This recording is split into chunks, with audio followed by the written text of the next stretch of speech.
Nunca pensé que mudarme a Valencia para estudiar psicología clínica sería el inicio de algo que cambiaría por completo mi percepción de la realidad.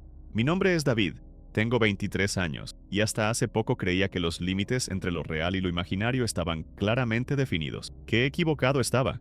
Llegué a Valencia en septiembre, con la típica mezcla de nervios y emoción que acompaña a cualquier estudiante universitario que se muda por primera vez lejos de casa. Mis padres me habían ayudado a encontrar una habitación en un piso compartido cerca de la Universidad de Valencia. Era una casa antigua, de esas con techos altos y baldosas de mármol que conservan el frío incluso en verano. El dueño, un hombre mayor llamado Joaquín, me enseñó la habitación un martes lluvioso de finales de agosto. La habitación era espaciosa, mucho más de lo que esperaba por el precio que pagaba. Tenía una ventana grande que daba a un patio interior, una cama individual contra la pared izquierda, un escritorio de madera oscura bajo la ventana y lo que más llamó mi atención, un espejo enorme que ocupaba casi toda la pared frente a la cama. Era uno de esos espejos antiguos con marco dorado y pequeñas imperfecciones en el cristal que le daban un aspecto vintage. Joaquín notó que me quedé mirando el espejo y sonrió. Me dijo que el espejo había estado ahí desde que compró la casa, hace más de 30 años, que varios inquilinos habían vivido en esa habitación y nunca nadie se había quejado. De hecho, muchos habían comentado que les gustaba tener un espejo tan grande para vestirse por las mañanas. A mí me pareció un poco extraño tener el espejo justo frente a la cama, pero el precio del alquiler era demasiado bueno como para rechazarlo por algo tan trivial. Los primeros días fueron normales. Me inscribí en las asignaturas, conocí a mis compañeros de piso, dos chicas de Castellón que estudiaban medicina y un chico de Barcelona que cursaba ingeniería, y comencé a establecer una rutina. Las clases empezaban a las 9 de la mañana, así que me acostumbré a despertarme temprano. Por las noches, después de estudiar, solía acostarme alrededor de las 11. Al principio no le presté mucha atención al espejo. Estaba ahí, simplemente. Por las mañanas me servía para arreglarme antes de salir, y por las noches, cuando encendía la lámpara de la mesita de noche para leer un poco antes de dormir, a veces me distraía viendo mi reflejo. Era algo automático, sin mayor importancia. Mis padres me llamaban cada 2 días para preguntarme cómo me estaba adaptando. Les decía que todo iba bien, que Valencia me gustaba, que las clases eran interesantes. Y era cierto. Siempre había sido un estudiante dedicado, y la psicología clínica era exactamente lo que quería estudiar. Desde pequeño me habían fascinado los mecanismos de la mente humana, las razones detrás de los comportamientos, los misterios del subconsciente. La casa era tranquila durante el día, pero por las noches cobraba vida de una manera particular. Los sonidos típicos de una construcción antigua, la madera que cruje, las tuberías que susurran, el viento que silba a través de las rendijas de las ventanas. Nada fuera de lo común, simplemente los ruidos que hace cualquier casa vieja cuando el mundo exterior se aquieta. Fue durante la tercera semana cuando comencé a notar algo diferente en mi rutina de sueño. Había sido siempre de esas personas que se quedan dormidas en cuanto tocan la almohada, pero de repente empecé a experimentar cierta inquietud antes de dormir. No era exactamente insomnio, sino más bien una sensación de alerta que no lograba explicar. Me quedaba acostado mirando hacia el techo, sintiendo como si algo en la habitación estuviera ligeramente fuera de lugar. Al principio pensé que era el estrés de la adaptación. Cambiar de ciudad, nuevas responsabilidades, la presión académica. Durante las clases de psicología, habíamos hablado sobre cómo los cambios importantes en la vida pueden alterar los patrones de sueño. Era lógico que mi cuerpo y mi mente estuvieran ajustándose todavía. Una noche, mientras estaba acostado intentando conciliar el sueño, noté que la habitación parecía más fría de lo usual. No había cambiado nada en el termostato, y las otras noches había dormido perfectamente. Me levanté para cerrar mejor la ventana, pensando que tal vez había quedado un poco abierta, pero estaba completamente cerrada. Al regresar a la cama, mi mirada se cruzó con mi reflejo en el espejo. Fue una fracción de segundo, pero algo me resultó extraño. Mi reflejo parecía estar mirándome antes de que yo lo mirara a él. Sé que suena absurdo, porque obviamente un reflejo no puede actuar independientemente, pero esa fue la sensación que tuve. Como si hubiera captado mi imagen en el espejo justo en el momento en que estaba girando la cabeza hacia la cama. Me detuve frente al espejo por unos segundos, observando mi reflejo. Todo parecía normal. Mi imagen me devolvía la mirada con la misma expresión de cansancio que yo tenía. Moví la mano derecha y mi reflejo hizo lo mismo. Sonreí ligeramente y mi reflejo sonrió también. Todo perfectamente sincronizado, como debe ser. Me metí en la cama pensando que el cansancio me estaba jugando malas pasadas. Los días siguientes transcurrieron con normalidad, pero esa sensación de inquietud antes de dormir se intensificó gradualmente. Empecé a notar pequeños detalles que antes pasaban desapercibidos. Por ejemplo, cuando me despertaba por las mañanas, a veces tenía la impresión de que había estado soñando intensamente, pero no lograba recordar los sueños. Solo quedaba una sensación residual, como el eco de algo importante que se había desvanecido al despertar. También comencé a experimentar una extraña sensación de presión en el pecho durante las primeras horas de la madrugada. No era dolor, sino más bien como si algo pesado estuviera apoyado sobre mi torso. Inicialmente pensé que podría ser la posición en la que dormía, así que probé con diferentes posiciones, pero la sensación persistía. Una tarde, mientras estudiaba en la biblioteca de la universidad, decidí investigar un poco sobre los trastornos del sueño. Era parte de mi formación académica, pero también tenía un interés personal. Encontré información sobre la parálisis del sueño, un fenómeno que ocurre cuando la mente se despierta pero el cuerpo permanece en el estado de parálisis natural del sueño REM. Los síntomas incluían la sensación de presión en el pecho, dificultad para respirar y a menudo alucinaciones visuales o auditivas. Leyendo sobre el tema, me tranquilicé un poco. Tal vez lo que estaba experimentando tenía una explicación científica simple. El estrés del cambio, los nuevos horarios, la presión académica, todo podría estar contribuyendo a alterar mis ciclos de sueño. Decidí que si los síntomas continuaban, buscaría ayuda profesional. Esa noche me acosté con una sensación de mayor tranquilidad. Había identificado el posible problema y sabía que tenía solución. Apagué la luz y me acomodé en la cama, dándole la espalda al espejo. Prefería no verme reflejado mientras intentaba dormir, pensando que tal vez eso contribuiría a relajarme más. El sueño llegó más rápido de lo usual, pero no fue un sueño reparador. Tuve la sensación de estar flotando en un estado intermedio, entre la vigilia y el sueño profundo. Era consciente de estar en mi cama, pero al mismo tiempo sentía como si estuviera observando la habitación desde fuera de mi cuerpo. Fue en ese estado cuando comencé a escuchar un sonido muy leve, casi imperceptible.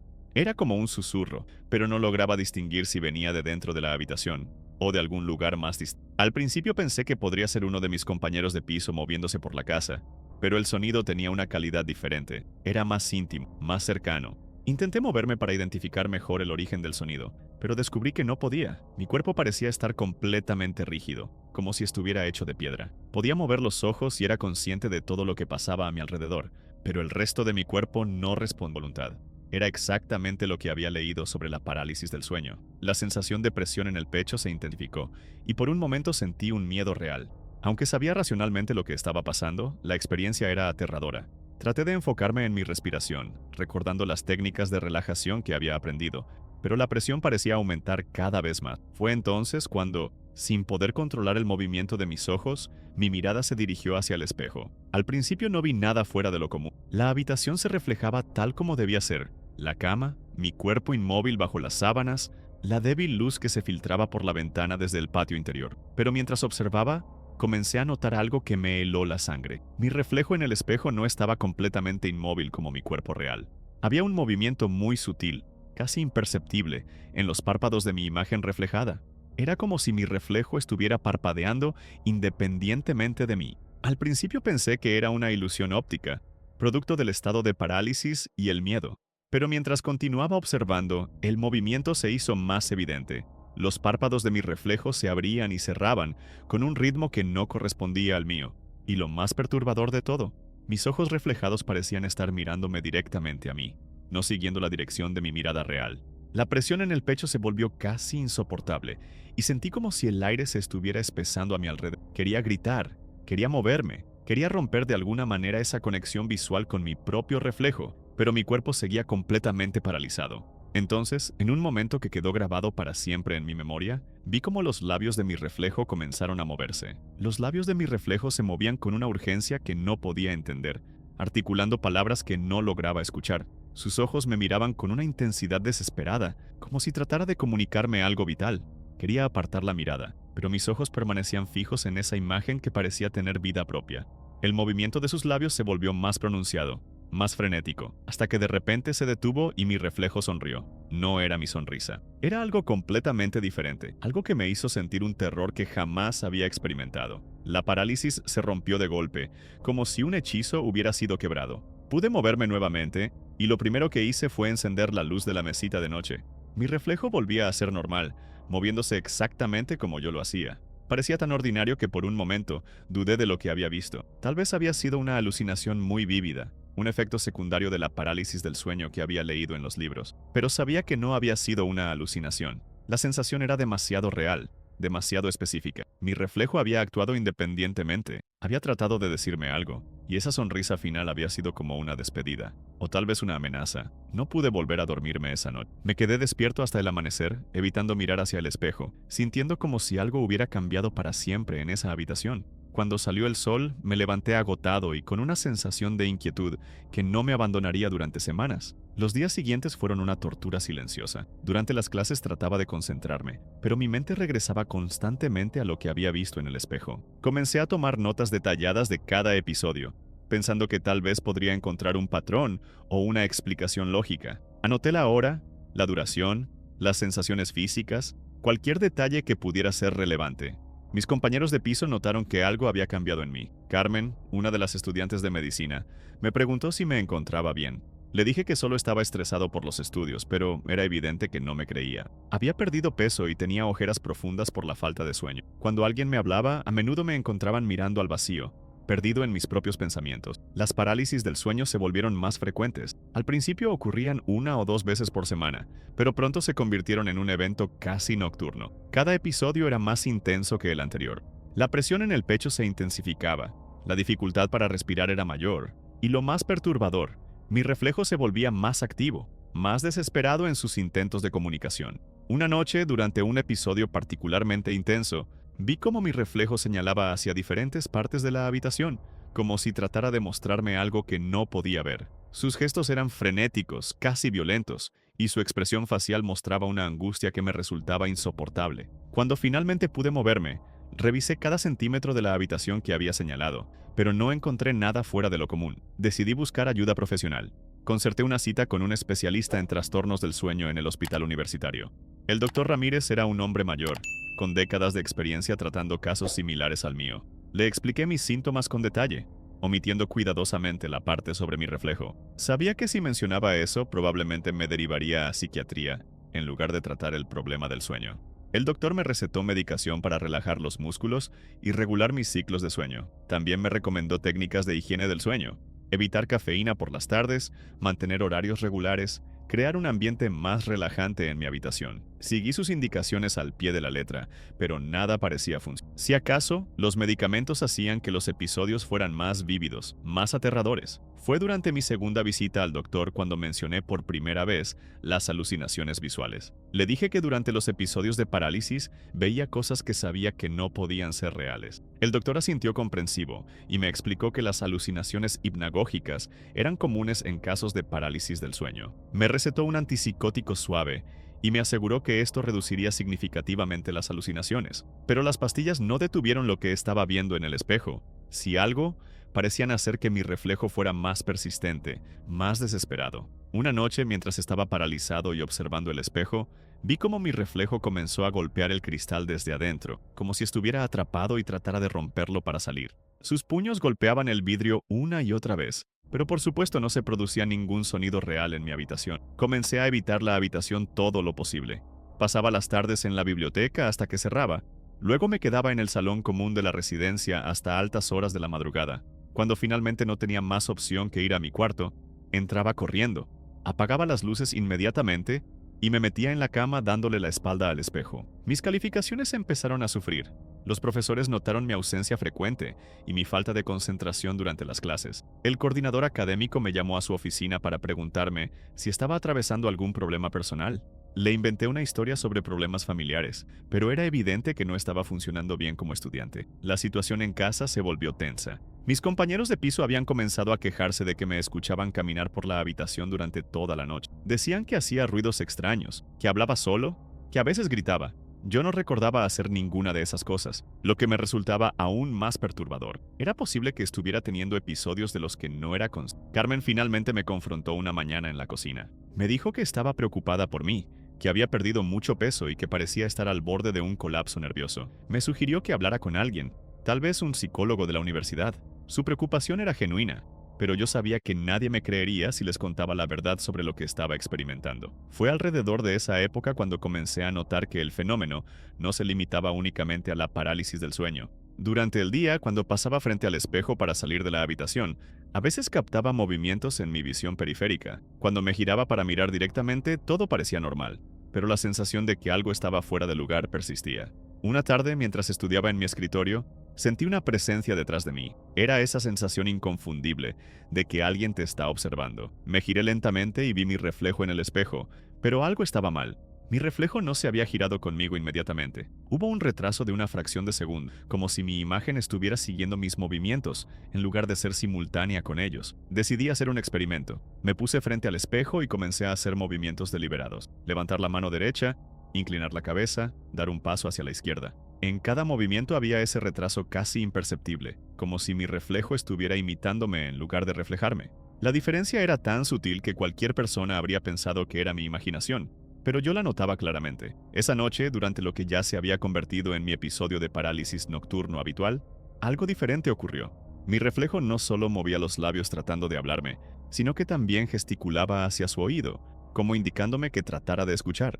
Concentré toda mi atención en percibir algún sonido, y gradualmente comencé a escuchar algo muy débil, como un susurro lejano. Al principio eran solo sonidos incomprensibles, pero mientras más me concentraba, más claras se volvían las palabras. Mi reflejo estaba susurrando mi nombre una y otra vez, con una urgencia creciente. Luego comenzó a decir otras palabras que no logré entender completamente, pero el tono era claramente de advertencia, casi de súplica.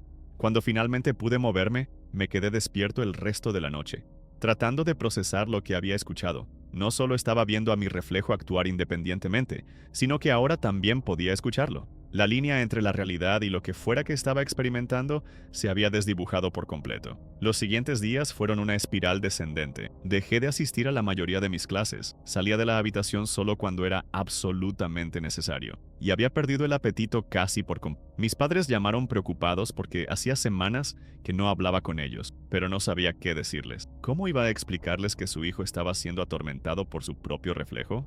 Una noche, el episodio fue particularmente violento. La presión en el pecho era tan intensa que genuinamente temí por mi vida. Sentía como si algo pesado estuviera sentado encima de mí, impidiéndome respirar.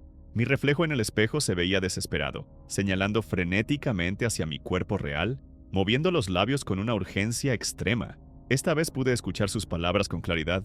Estaba gritando mi nombre, diciéndome que despertara, que no me durmiera. Su voz sonaba exactamente como la mía, pero con una calidad que me resultaba extraña, como si viniera de muy lejos o de debajo del agua.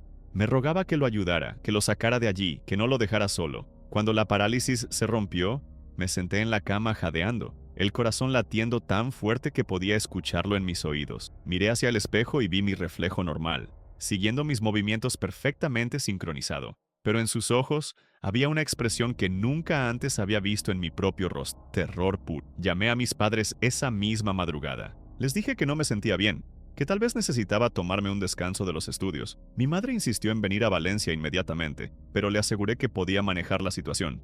Lo que no les dije era que había tomado una decisión. No podía seguir viviendo en esa habitación. Al día siguiente hablé con Joaquín sobre la posibilidad de cambiarme a otra habitación.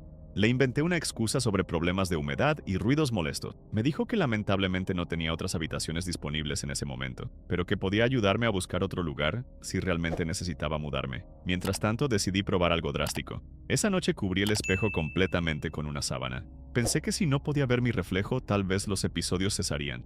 Me acosté con una sensación de alivio, creyendo que había encontrado una solución simple, pero esa noche fue la peor de todas. La parálisis llegó más temprano y fue más intensa que nunca. Aunque no podía ver el espejo, podía escuchar claramente la voz de mi reflejo desde detrás de la sábana. Gritaba mi nombre con una desesperación que me partía el corazón. Me suplicaba que quitara la sábana, que lo mirara, que no lo abandonara en la oscuridad. El sonido de su voz angustiada era insoportable. Era como escuchar a alguien que se está ahogando pidiendo ayuda. Durante todo el episodio, su voz continuó, volviéndose cada vez más desesperada, más aterrizada. Hacia el final, ya no solo gritaba mi nombre, sino que sollozaba como un niño perdido y asustado. Cuando pude moverme, arranqué la sábana del espejo. Mi reflejo estaba allí, pero su expresión era de alivio mezclado con reproche. Sus labios se movían más lentamente ahora, pero aún podía escuchar las palabras. Me decía que nunca volviera a dejarlo solo en la oscuridad, que necesitaba que yo estuviera ahí, que éramos la misma persona y no podíamos estar separados. Esa fue la noche en que comprendí que el problema no era el espejo en sí, era algo mucho más profundo, algo que había despertado en mí o que tal vez siempre había estado ahí, esperando el momento adecuado para manifestarse. Mi reflejo no era una alucinación o un efecto de la parálisis del sueño. Era real de alguna manera que no lograba entender, y estaba tratando desesperadamente de comunicarse conmigo. Los días siguientes los pasé en un estado de agotamiento total. Había dejado de tomar la medicación porque no servía de nada, y había dejado de buscar explicaciones racionales para lo que estaba experimentando. Solo sabía que cada noche mi reflejo se volvía más desesperado, más insistente, y que sus mensajes se estaban volviendo más urgentes y específicos. Una madrugada, mientras observaba a mi reflejo durante otro episodio de parálisis, noté que ya no solo me señalaba a mí o a diferentes partes de la habitación. Ahora señalaba hacia la ventana, hacia la puerta, hacía gestos que parecían indicar dirección. Era como si tratara de guiarme hacia algún lugar, como si hubiera algo que necesitaba mostrarme fuera de esa habitación. Sus labios articulaban palabras que gradualmente comencé a entender mejor. Hablaba de un lugar, de algo que había sucedido antes, de alguien más que había estado en esa habitación. Mencionaba nombres que no reconocía y fechas que no significaban nada para mí. Pero su tono era cada vez más urgente, como si el tiempo se estuviera agotando para algo importante. Fue entonces cuando decidí investigar la historia de la casa. Si mi reflejo estaba tratando de decirme algo sobre el pasado de esa habitación, tal vez había información que podía ayudarme a entender qué estaba sucediendo. Visité el registro civil y la hemeroteca del periódico local, buscando cualquier información sobre la dirección de mi residencia. Lo que encontré me dejó helado. Durante los últimos 30 años, había habido 3 casos de suicidio en esa misma habitación. 3 estudiantes jóvenes, todos aproximadamente de mi edad, todos habían terminado con sus vidas en circunstancias que las autoridades habían catalogado como inexplicables. No había historias de depresión previa, problemas académicos serios o conflictos familiares que justificaran sus decisiones. Los informes mencionaban que los 3 habían comenzado a mostrar signos de comportamiento errático en las semanas previas a sus muertes. Hablaban solos, se veían demacrados por la falta de sueño, y según los testimonios de otros residentes, hacían ruidos extraños durante la noche. Las descripciones coincidían exactamente con lo que yo estaba experimentando. Esa noche, cuando llegó el inevitable episodio de parálisis, mi reflejo parecía más calmado, pero también más triste. Sus labios se movían lentamente, y por primera vez pude entender completamente lo que me estaba diciendo. Me hablaba de los otros, de cómo había tratado de advertirles también, de cómo no había podido salvarlos. Me decía que yo era diferente, que tenía que ser más fuerte, que tenía que escuchar lo que él estaba tratando de decirme antes de que fuera demasiado tarde. Pero lo más aterrador de todo era lo que me dijo al final, justo antes de que la parálisis se rompiera. Me advirtió que algo estaba viniendo, algo que había estado esperando, y que la próxima noche sería diferente. Me dijo que mantuviera los ojos abiertos, que no me durmiera sin importar cuánto cansancio sintiera, porque cuando cerrara los ojos, tal vez nunca volvería a abrirlos. La advertencia de mi reflejo resonó en mi cabeza durante todo el día. La próxima noche será diferente, no te duermas. Era una orden, una súplica, una profecía. Sabía que no podía ignorarla. Había visto la desesperación en sus ojos, la urgencia en sus gestos. Después de lo que había descubierto sobre los suicidios en esa habitación, no me atrevía a dudar. Pasé la tarde intentando mantenerme activo. Llamé a mis padres, les dije que me sentía mejor y que pronto volvería a casa para un descanso. Era una mentira, pero necesitaba que pensaran que estaba bien. Luego fui a la biblioteca, no para estudiar, sino para estar rodeado de gente, para sentirme seguro en un lugar iluminado y ruidoso. Cené algo rápido en la cafetería de la universidad y regresé a la residencia lo más tarde posible. Cuando entré en mi habitación, la oscuridad me recibió como un abrazo frío.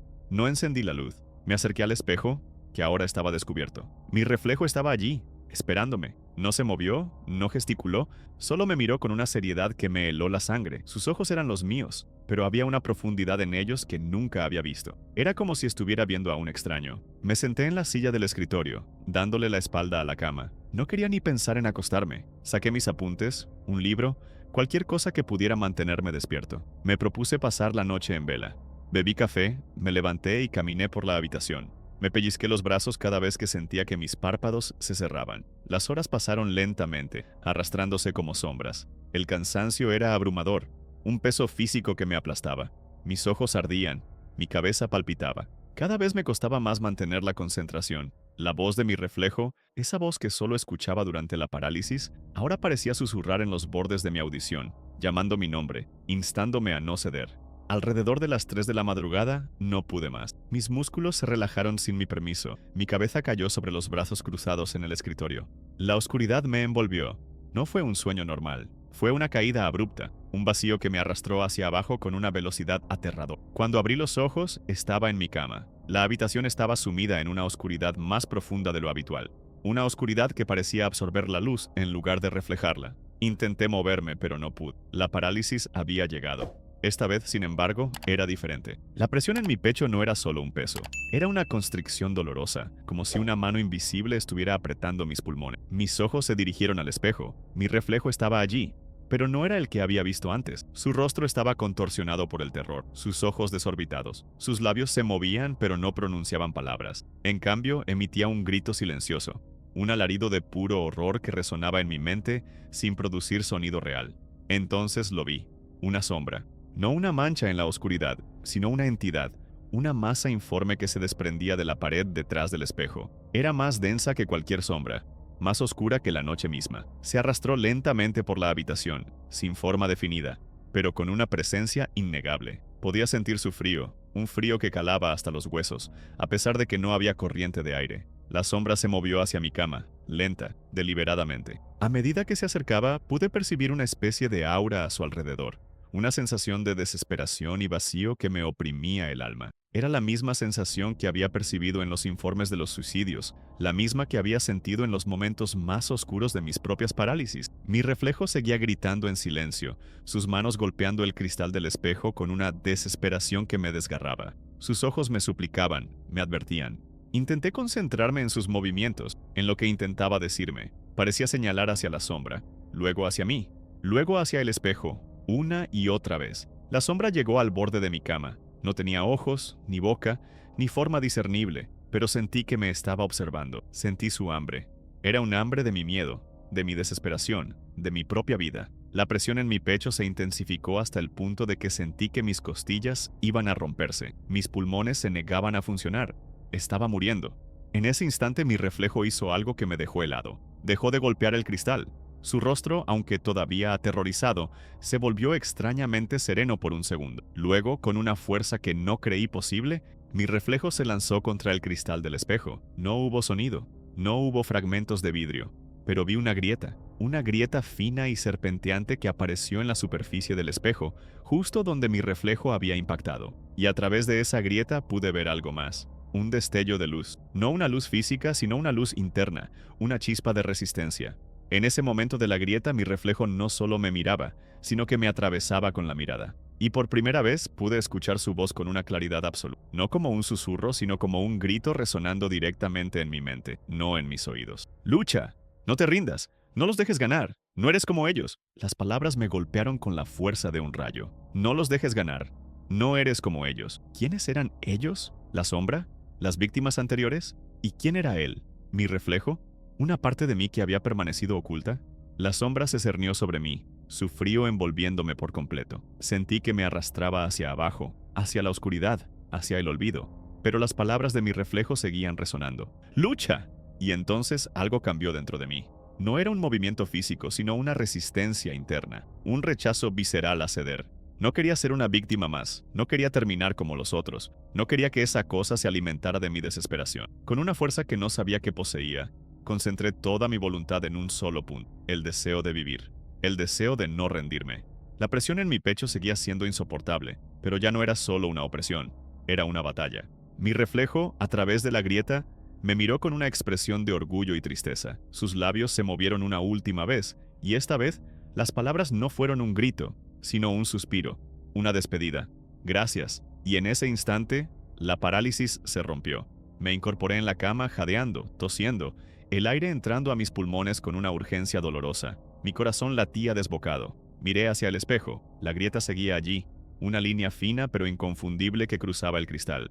Y mi reflejo estaba allí, pero ya no era el mismo. Sus ojos seguían siendo los míos, pero la intensidad, la desesperación, la vida que había visto en ellos durante semanas se había desvanecido. Era mi reflejo, sí, pero era un reflejo vacío, sin alma, como si algo se hubiera ido de él, o como si algo se hubiera transferido. Me levanté de la cama, tembloroso, y me acerqué al espejo. Toqué la grieta con mis dedos. Era real, no era una alucinación. Era una cicatriz en el cristal, un testimonio silencioso de lo que había ocurrido. La sombra había desaparecido. La habitación seguía oscura, pero el frío opresivo se había disipado. Solo quedaba el eco de mi propio terror y la extraña sensación de que había ganado una batalla, pero a un costo que aún no comprendía del todo. Esa misma madrugada empaqué mis pocas pertenencias. No me importó dejar la mayoría de mis cosas, solo quería salir de allí. Llamé a un taxi y me fui de la residencia sin mirar atrás. No me despedí de mis compañeros de piso, ni de Joaquín. Simplemente me fui. Me fui a casa de mis padres, en otra ciudad, a cientos de kilómetros de Valencia. Les conté que había tenido una crisis de ansiedad severa y que necesitaba un tiempo para recuperarme. No les conté la verdad. ¿Cómo podría? ¿Cómo explicarles que había luchado contra una sombra en mi propia habitación, ayudado por mi propio reflejo? Los meses siguientes fueron difíciles. No pude volver a dormir en una habitación con un espejo. Mis padres tuvieron que quitar todos los espejos de mi habitación en casa. La parálisis del sueño no desapareció por completo. Todavía las experimentaba de vez en cuando, pero eran diferentes. Ya no había sombras, ni voces, ni la sensación de una presencia malévola. Eran solo parálisis, aterradoras por sí mismas, pero sin el componente sobrenatural que las había acompañado en Valencia. Dejé la universidad. No pude volver a estudiar. La experiencia me había cambiado demasiado. La concentración se me hacía imposible, y la idea de volver a una residencia de estudiantes me provocaba ataques de pánico. En su lugar, empecé a trabajar en un pequeño negocio familiar, un trabajo que me permitía tener un horario flexible y evitar las noches solitarias. Con el tiempo, la intensidad del trauma disminuyó, pero nunca desapareció del todo. Aprendí a vivir con el miedo latente, con la certeza de que hay cosas en este mundo que escapan a nuestra comprensión y a nuestra lógica. Años después, todavía no puedo mirar un espejo sin una punzada de inquietud. A veces, cuando me miro fijamente, me pregunto si la grieta en el cristal de Valencia sigue allí. Me pregunto qué fue de mi reflejo, de esa parte de mí que me advirtió, que luchó, que se sacrificó de alguna manera para salvarme. A veces, en las noches más oscuras, cuando la parálisis del sueño me atrapa de nuevo, siento una presencia. No es la sombra de antes, no es la entidad hambrienta. Es una presencia diferente, más sutil, más protectora. Es como si una parte de mi reflejo, una parte de esa conciencia que me ayudó, todavía estuviera conmigo, velando, asegurándose de que no vuelva a caer en la desesperación. He intentado entender lo que pasó. He leído libros sobre folclore, sobre entidades astrales, sobre la naturaleza de la conciencia, pero ninguna explicación me satisface por completo. ¿Era mi reflejo una manifestación de mi propia psique, de mi instinto de supervivencia? ¿O era algo más, algo que habitaba el espejo, que se había unido a mí y que encontró en la parálisis del sueño una forma de manifestarse y de luchar contra lo que acechaba en esa habitación? Lo que sí sé es que no estoy solo. Nunca lo he estado realmente, ni siquiera en los momentos más oscuros. Y esa es una verdad que, aunque me sigue inquietando, también me da una extraña sensación de paz. La sombra se fue, pero la grieta en el espejo y la conexión que se forjó esa noche permanecen. Y a veces, cuando el mundo se vuelve demasiado ruidoso, creo escuchar un susurro lejano, una voz que suena exactamente como la mía, pero que viene de un lugar muy, muy profundo. Y me pregunto qué estará tratando de decirme ahora.